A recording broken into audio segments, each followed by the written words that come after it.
Yes, ni Rwema Solutions basuhuza abari kuri iyi mihanda hirya no hino mu mfuruka zose z'isi mupfa kuba gusa mwumva ururimi rw'ikirundi n'ikinyarwanda aho mwaba muherereye hose.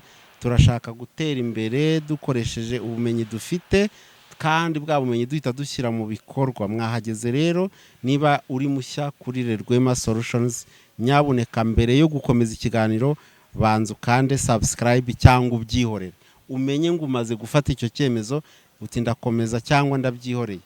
Niba mufashe icyemezo cyo gukanda subscribe, ibuka hirya hari akazogera ugafungure uhitemo ibiganiro byose kugira ngo uko na uploadinze ako kanya ikiganiro ujye ubu wa mbere guhita ukibona. Nibyo twabateguriye, twabatekeye mu birye binoze bifite isuku. Icya gatatu ugomba gukora rero, noneho urangije ikiganiro ukumva birakunyuze, ukumva harimo ibigushimishije, ihutire kugisangiza abagenzi bawe 7 cyangwa 8 ukomeze, kuko nta wamenya ushobora kusharinga iki kiganiro ukarokora imbaga nyamwinshi, abantu benshi cyane mu bavuga runo rurimi rwacu rw'ikirundi cyangwa se rw'ikinyarwanda. Tushaka kumenya kugira ngo ukomeze ukurikira ikiganiro uzi neza icyo ari cyo, title yacyo, intego yacyo cy'uyu munsi, motivation y'uyu munsi ni ukuvuga ngo wakora iki iwawe mu bijyanye n'amafaranga ari agatogo, ibijyanye n'amafaranga iwawe iyo ari umwaku, ibijyanye n'amafaranga yawe bivangavanze ari rwaserera bidasobanutse. Icyo ugomba gukora mu bijyanye n'amafaranga iwawe kugira ngo ubisubize ku murongo, ubisetinge bisubire ku murongo, bigende nk'uko byakagombye kumera. Ikintu ugomba gukora cya mbere ni ukumenya uko uhagaze mu bijyanye n'amafaranga. Ugomba kumenya uko uhagaze mu bijyanye n'amafaranga.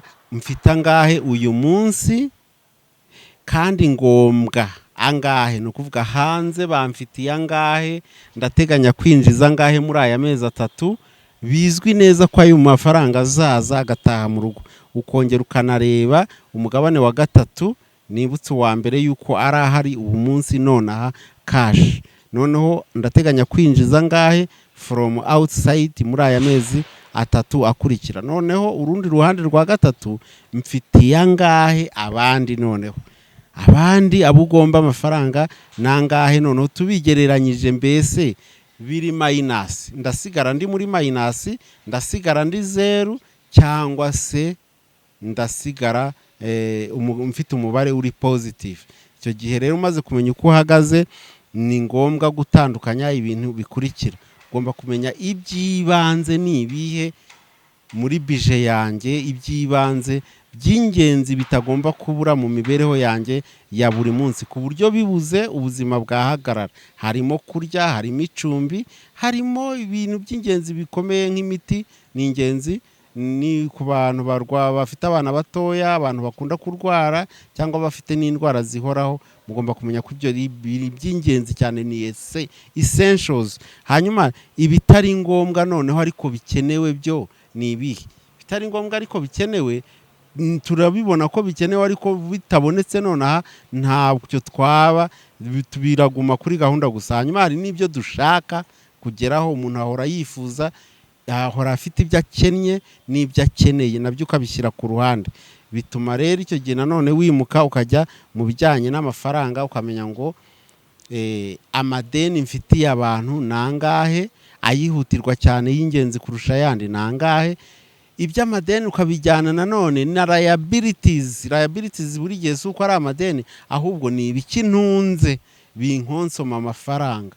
Ni ibiki ibintu ntunze binkonsoma amafaranga, ku buryo ahubwo bibaye ngombwa ibi bintu nabihagarika, nakanda ku gabuto kabihagarika ntibyongere gukonsoma. Warangiza nanone ukaza ku ruhande rwa assets. Ni ibiki ntunze binyinjiriza amafaranga ku buryo nkwiriye kubyongera, kongera umubare wabyo. Hanyuma ibitinjiza mbitunze byo nibingahe ku buryo nabigurisha. Ndetse mugomba gukora iyo assessment byanze bikunze buri wese mu rugo rwe. Asset nshobora kugurisha ni izihe, izo nagumana kuko zibyara amafaranga ni izihe, hanyuma izindi nshyashya ngomba kwakwayaringa nkazizana nazo, murumvikana ko inshyashya ari zizana nanone amafaranga ni izihe, ugakora ibyo ngibyo kugira ngo rero utangire urwo rugendo. Byose iyo mesi, ako kavuyo, ako gatogo kari iwawe mu by'amafaranga, ugasetinga gasubire ku murongo. Dore ibyo ugomba kwitondera, ugashyira ku murongo. Ngiye kukubwira ibintu bigera muri 7, 8, 9 se cyangwa 10. Icya mbere, ugomba kumenya aho uhagaze nonaha mu buryo bw'amafaranga. Nari maze kubikomozaho, mfite angahe nonaha cash abarika, ngomba banda ngahe hanze, abihutirwa kurusha abandi, pari raporo y'abandi nabahe muri aya mezi 3 ari imbere. Ukavana mu nzira ibyo bintu by'amadeni bihora bigutega buri kanya. Hanyuma kandi ukareba ku rundi ruhande rwa gatatu, hanze aha bamfitiye amafaranga ni bande, ibindi bintu bizabyara amafaranga atari nonaha ariko mu mezi 3 ni ibiki, ku buryo natekereza nyine n'uburyo nzabyongera. Nuko ukabanza ukareba niba umubare uri positif cyangwa ari negatif cyangwa ari 0, nabyo ukabuzi neza ngo uko mpagaze mu mafaranga nuko nguko. None ukareba nanone ahantu nakwimprovinga, ikintu nakongerera agaciro muri ibi bintu byose bitatu mbonye ni ikihe, ikintu nakwihutisha kugira ngo kive mu nzira kuko kiri kunkoma mu nkokora yo gutera imbere, nacyo ni ikihe. Byose ukabishyira bikajya hariya, bikajya ku murongo. Hanyuma ukamenya nanone igiciro cya opportunity ziza ugomba gufata nazo. Opportunity zihari hanze aha ni zingahe, ije yose ukanariza uti iyi ngiyi ngomba kuyifata kubera yuko izanyijiriza, iyi ntabwo nyifata, ifite risk nyinshi, ishobora kumpombera. Byose nabyo ukabikora mu mibare, ukabishyira ku ruhande. Noneho urugero, muri bije yawe ukabijetiza ibintu byose. Dufashe nk'urugero, ubu tugiye kujya muri Noheli n'Ubunani, ariko bihita bikurikirana ako kanya n'itangira ry'amashuri. Mu kwezi kwa mbere abanyeshuri bagasubira kwiga. Noheli n'Ubunani byose, reka ngiye gufata urugero wenda nihereyeho, reka ngewe mvuge ko nzabikorera mu cyaro. Ari Noheli mu cyaro, ngaruke gatoya mu mujyi, noneho Ubunani buze nsubire mu cyaro, kandi ubwo nuko ndi kumwe na famiye yanjye ari iri hano, niyo nzasanga mu cyaro. Fuel nzakoresha at least zantwara 300. Drinks, ibintu byo kunywa bizatwara 150. Ibyo kurya nabyo bitware 300. Imyenda yo kwambara mishya, kuko ari Noheli, kuko ari n'Ubunani, umuntu burya iyo yambaye neza yumva hariho difference, yambaye imyenda mishyashya. Hanyuma ku muryango wese ubwo bizatwara 500. Tugiye duhereye nonaho ko tuzakomeza kurya mu minsi 58 isigaye, tuvuge ngo uyu mwaka urangire, ubwo rero hakenewe wenda amafaranga 1 miliyoni. Hanyuma ubuzima bundi busanzwe nabwo bukazatwara 1.5 miliyoni n'ibindi tudateganije bitabura gutwara nk'ibihumbi 100 na 250, yose hamwe akaba 5 miliyoni. Nkaba mbizi ko guhera nonaha muri uyu mwaka nsigaje kubeshwaho na 5 miliyoni. Faranga 5 miliyoni rero ndagabanya n'iminsi 58 isigaye byibuze kugira ngo tugere kuri Noheli. Iyindi isigaye kuko wenda nteganya ko ntazakora ibi mfabusa. Ubwo rero mu minsi 58, mu munsi umwe gusa nkwiriye kwinjiza 86,000 n'amafaranga 500. Twakuba ya minsi 58 bikaba 5 miliyoni n'ibihumbi 17. Nuko nzabigenza. Wowe uzabigenza ute? None nayivuze ngo nuko nzabigenza, kandi ariko ngomba kubigenza uhereye nona bikiri mu maguru mashya, kugira ngo wa munsi ntazarira cyangwa ngo njye gufata utudeni. Muzi ko twarikoroje kuri iyi mihanda. Ngomba gutangira ntyo rero nkabibara, namara kubibara ntirengagije normal life, ubuzima busanzwe bugomba kubaho, ngomba gukomeza kubaho ntirengagije ko hari liabilities, ibyo mfite binkonsoma amafaranga n'abandi mfitiye ayabo ngomba kwishyura muri iki gihe umwaka utararangira. Ubwo rero maze kubishyira hamwe, nkatekereza buri gihe, igihe cyose bwije nkavuga wa mugani wa Maxime, bwije nkoze iki. Uyu mugabo kabisa ngenda mukunda kuri iyi mihanda, Maxime bwije nkoze iki. Abamuzi muzamubwira aze muhe consultation y'ubuntu for free, kuko atuma nkora ibyo nkora neza cyane kandi nkabitunganya kubw'izina rye. Nuko nkamenya ngo buri munsi mbashije kwinjiza ibihumbi 100 se, noneho umunsi ngize amahirwe nkinjiza 200 sindohoke, kuko hari igihe hazaza umunsi ubimfabusa ntakoze. Ubwo rero dushyire ishyaka mu byo dukora, dushyiremo innovation, dushyiremo akabaraga, dukoresha n'ubwenge cyane kugira ngo ibintu bikunde. Step ya kabiri, ikindi ugomba gukora mu buryo bwa kabiri bwihutirwa, ugomba gushaka uburyo winkirizinga income yawe. Amafaranga wasanzwe winjiza nibyo ni meza, abatinjiza bo siniriwe mbavugaho, kuko ibyabo itize total mess, ntacyo nirwa mvuga. Abinjiza ariya winjiza yose shima kuyinjiza, ahubwo ushaka uburyo yiyongera, uburyo buyongera bube bwinshi. Hari abantu bagira iminsi ya off, shaka ahandi utera ibiraka. Niba uri umukozi ukoresha amaboko yawe cyangwa ubwenge muri domaine yawe, shaka ahandi utera ibiraka ku minsi ya off. Shaka ahandi ukora amasaha make muri weekend, aho kwirwa uryamye. Benshi barirwa baryamye, bakabyuka bajya gukaraba, bakabyuka bajya kuri televiziyo, bakabyuka bajya gutembera mu gisimenti n'inyamirambo. Ibyo bigomba kubihagarika, ntabwo bikora muri kinyegihumbi twinjiyemo muri iyi si, ntabwo bikora. Niba gusohoka ari ngombwa, ntabwo mvuze ko ari bibi, ariko reka bye kuba akamenyero ka buri gihe, ntabwo ari byiza. Saba amakuru mu bijyanye n'ibyo ukora, umenya abantu bagukeneye, kuko barahari byanze bikunze. Hanyuma icyo gihe niba bagukeneye, ubahe ku bumenyi bwawe, ubahe amaboko yawe, ubahe, ubitangire nabo mu mirimo yabo, nuko baguha amafaranga yiyongere kuri income zawe wari usanzwe ukora.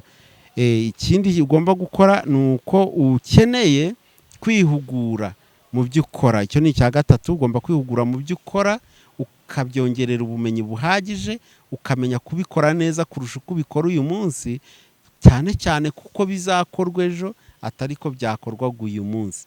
Bikeneye kunozwa cyane kurushaho, kandi niwongera ubumenyi ni kuzarushaho kugira agaciro ku isoko ry'umurimo, hahandi bagukeneye bajye bahora ari wowe bifuza, mbese be gukenera abandi. Dore ko hanze abashomeri n'abari benshi, kubera iki watuma bagusimbuza?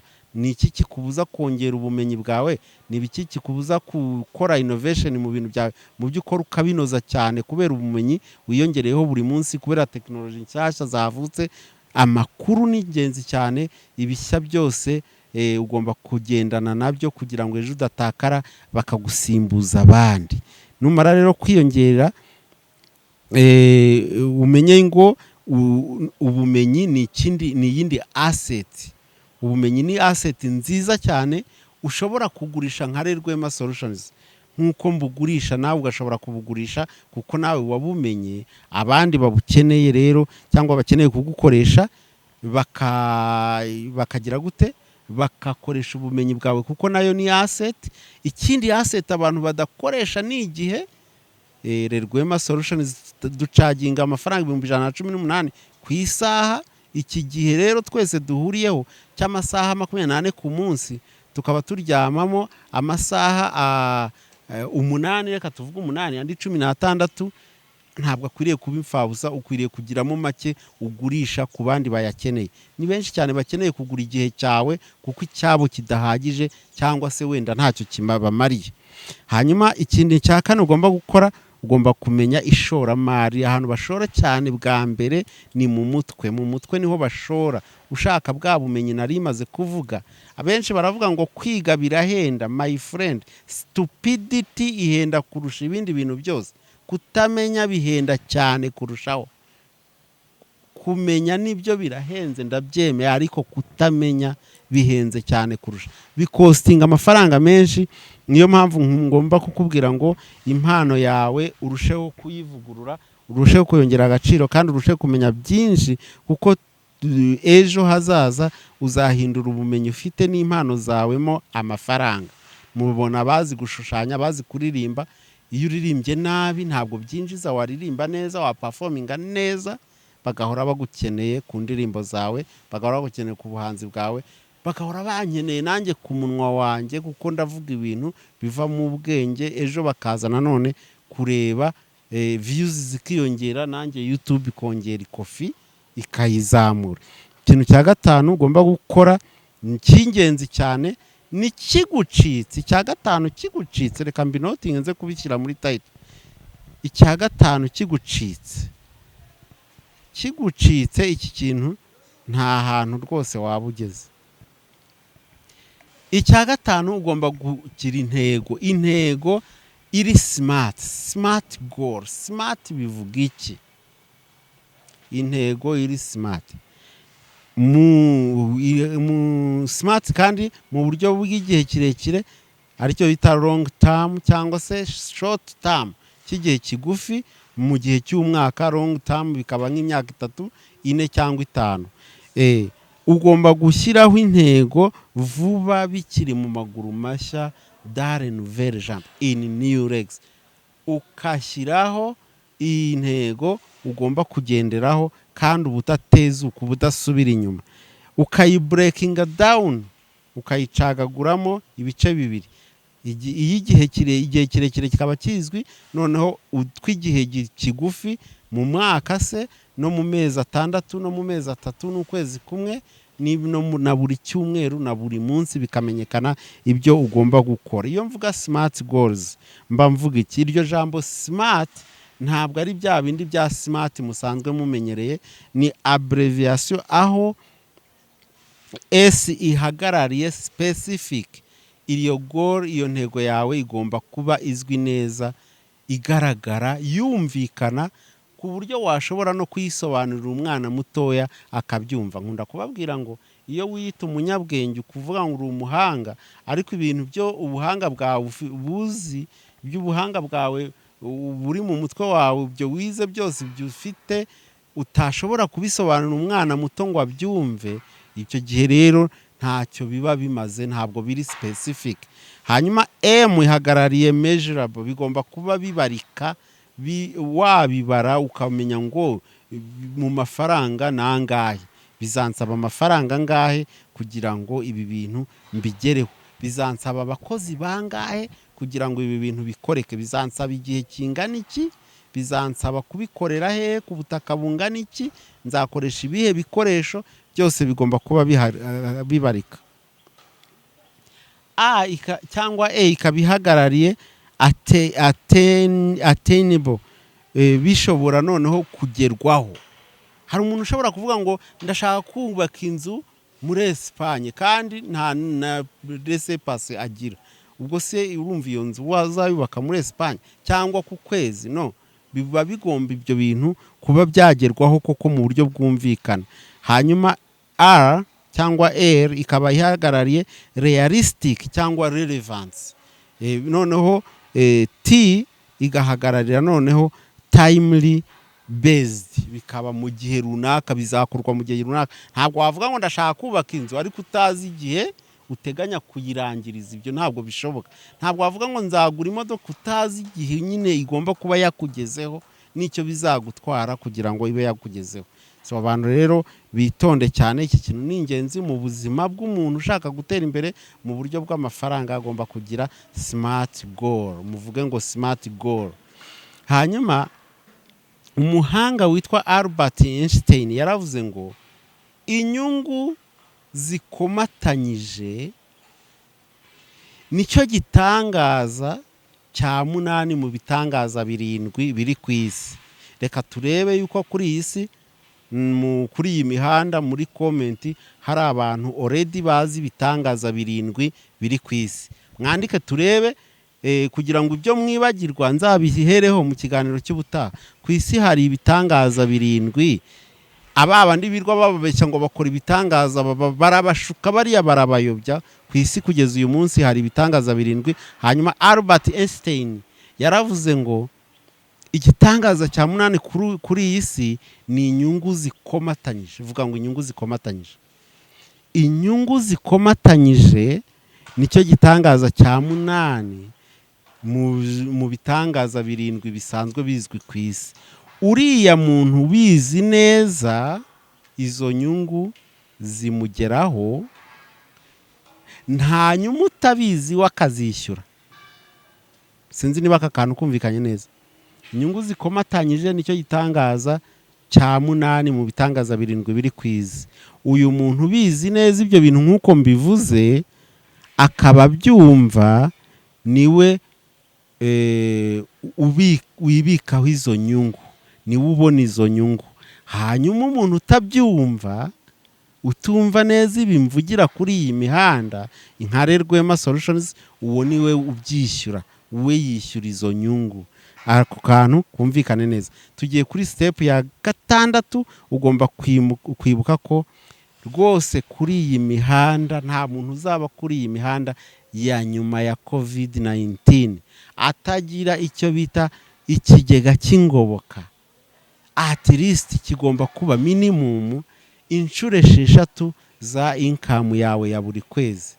Ikigega cy'ingoboka, ibyo tuvuyemo, ibihe tuvuyemo byose, imyaka tumaze mu kababaro n'agahinda n'ingorane twashyizwemo, iyi mesi yose twashyizwemo na COVID-19, bitubera isomo. Nari nabibabwiye nayo itaraza ku Isimbi TV, niho hantu mwambonye bwa mbere kuri iyi mihanda, mbabwira ngo ni ngombwa kugira ikigega cy'ingoboka, kuko utazi ibyago bizaba ejo cyangwa ejo bundi uko bingana. Icyo kigega ideal ni uko cyaba at least not at last inshuro 6 total income yawe buri kwezi, cyangwa se total expenses zawe, ahubwo bibaye byiza total expenses zawe minimum buri kwezi. Kuko abantu benshi kuri iyi mihanda babaho amafaranga aruta yo binjiza. So menya neza rero ko ikigega cy'ingoboka gikwiriye kuba basically inshuro 6 ayo winjiza buri kwezi, kikaba kiri hariya nta gukoraho, kuko utazi cy'iminsi mibi yaguteguriye hirya ahangaha. Kuri iyi mihanda ikintu cyose kibi cyakubaho kikaremera cyane kurusha ubushobozi bwawe wibitseho, hanyuma wajya gutakira mugenzi wawe nawe ugasanga iwe harashya, ukabura n'umwe mu bantu bose witaho umenyesha ibibazo byawe. Mu bantu 100 umenyesha ibibazo byawe, batega amatwi kugira ngo 80 bose baguseke, abandi bagusengere, ariko abagufasha n'umwe wenyine ku 100 cyangwa ntawe. Niko bimeze. Ngo rero ugomba kumenya yuko akimuhana kazi imvura ihise, akabando k'iminsi nako kakaba gacibwa kare kakabikwa kure. Turaza kubibona ku yindi step ya 6 rero irakubwira ngo ugomba gukoresha uko ushoboye, ukabika ku ruhande ikigega cy'ingoboka kizagutabara igihe ikintu kirenze covid. Dore bizaza nta wamenya, birutaho nuko kikakubaho muri iyi si iri capitaliste, aho umuntu wese yigenga ari nyamwigendaho. Ugomba kwirinda gukoresha, abantu bari muri Amerika, muri Canada n'i Burayi, mugomba kwirinda uko mushoboye kose gukoresha credit cards. Ni ikintu kibi cyane, ni shitani itukura, ni abadayimoni mukurura mu rugo rwanyu baza kumunga ubutunzi. Mwakabaye muzageraho mu minsi iri imbere, kuko iyo credit cards iraguha amafaranga none, ariko bizakugora kuyishyura ejo hazaza. Bityo ejo hazaza hawe uri kwashyira mu kaga gakomeye. Ni kimwe na babandi bafata amadeni y'amashitani atukura, ya madeni atafite icyamaze, ya madeni ataje kugira icyo aboostinga muri business, ahubwo aje kuba total expenses mu zindi. Bityo rero mugomba kubyirinda, mutabyirinda mukazahura n'indwara zikomeye z'umutima, za depression, iz'ubwonko.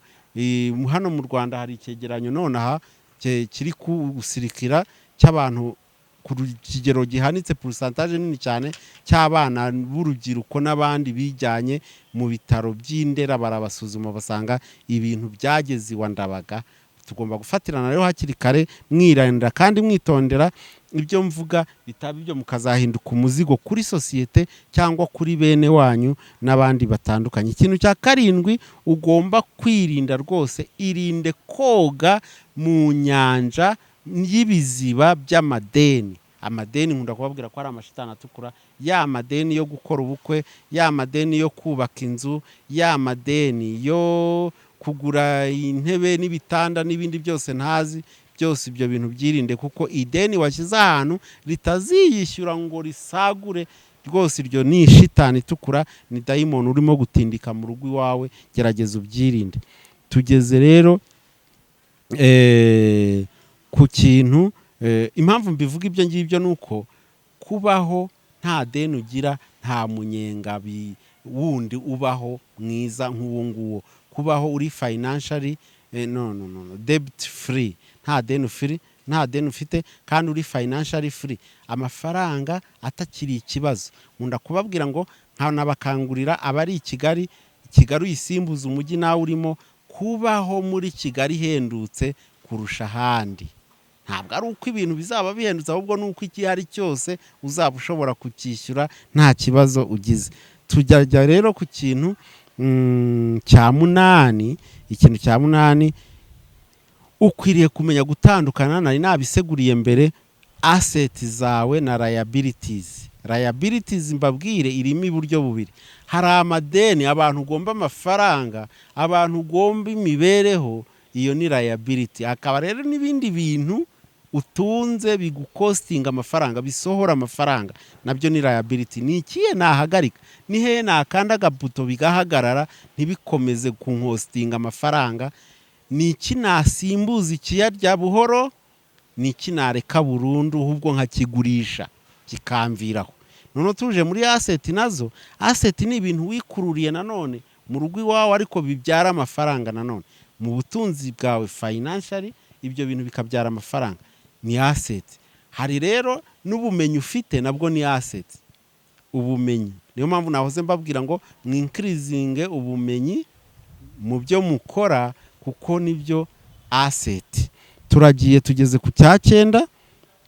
Ugomba guhora wiga buri munsi, kuko ubumenyi dufite uyu munsi sibwo tuzakenera ejo buzahora buhinduka. Wirinde uhindure vuba cyane, wapudetinge ibyo uzi gukora ubikore neza, kandi wige n'ibindi bintu bishyashya. Umuntu utagira innovation, umuntu utagira creativity, umuntu utagira ibintu bishya akora, nawe amafaranga ye azakomeza kuba ari imiti, ntabwo aziyongera. Icya 10 kibanzirizwa n'icyanyuma ngiye kubaho, agashingura 10. Icya 10 ugomba kurinda ibyo wagezeho. Intore irinda ibyo yagezeho, ntawe ubisenya irora. Mugomba kurinda amafaranga yo mufite, mukabyitaho cyane. Hanyuma ngiye kubabwira advice y'uyu munsi mu buryo bwa finance. Ugomba kumbwira nawe advice muri comment section. Mu gusoza ndangiza, ugomba kumenya kubaho biringaniye nuko winjiza.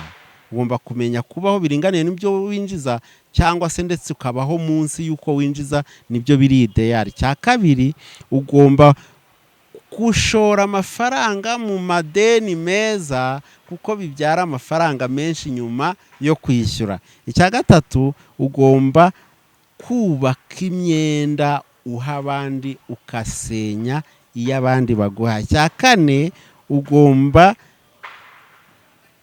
kureka gukorera nshimwe ya buri munsi, ahubwo ukazashimwa n'igihe ugeze mu zabukuru nk'uko tumeze. Hanyuma icya 5, ugomba kugira buri gihe advantage. Ujye ugira advantage mu bintu by'ubuntu uhabwa, nk'ibi bintu tuvuga hano ku mihanda, it is for free, nta kintu mwabiguze usibye mu bizi zanyu. Hanyuma n'igihe batanze icyo bita discount ku bintu ukeneye, bya bintu biri muri bije yawe, ujye wihutira kugura hakiri kare vuba cyane. Ikindi cya 6, ugomba gushyira ku ruhande amafaranga azagusova mu zabukuru, mu gihe cy'izabukuru. Cya 7, ugomba gushyira amagi yawe mu dutebo dutandukanye. Ugomba gukora icyo bita diversification. y'amafaranga yawe mu bintu byinjiza yandi ariko mu buryo butandukanye. Icya munani, ugomba kwita cyane kuri karite kurusha ngo birahendutse. Ibihendutse birahenda kurusha. Yes, narimo nkubwira ngo karite niyo ugomba kwibandaho kurusha kantite. Ibihumbi 10 bigura inkweto n'ibihumbi 100 bigura inkweto, ariko ngewe wambara inkweto y'ibihumbi 100 wowe uzagura imiguru y'ibihumbi 18 nyambaye umuguru umwe w'ibihumbi 100. Nicyo bisobanura iyo mvuga ugomba guskipinga kantite ukimukira kuri karite, kuko nibyo bintu bifasha muri finance gusevinga amafaranga kuri iyi mihanda. Ikindi cya 9, ugomba kwibuka kujya utanga. Bibiliya bivuga neza ngo gutanga bihesha umugisha kurusha guhabwa. Ibi byaba isomo rinini cyane. Igihe nkunda kubabwira ko mu gitabo cy'imigani igice cya 17 ku murongo wa 17 handitse amagambo avuga ngo inshuti zikundana ibihe byose, kandi umuvandimwe avukira gukura abandi mu makuba, byose nibyo byaba birenge. Rero reka nsoze numva hari ikintu kirimo kunsakuriza. Icya 10, mujye mushimira Imana uko bwije n'uko bukeye. Hari ikintu bakiri iruhande rwanjye, reka mbaseze. Bye bye, mukomere cyane rero amasolutions. Ndabakunda bitaza kutuvangira. Nawe ubutaha mu kiganiro gikurikira, I like to motivate you. Nimubyerekane muri comment section, mutubwire namwe kuri iyi mihanda yindi advice. Murakoze cyane, muragahinda mweze, murakagwira nk'ubwatsi bw'inka.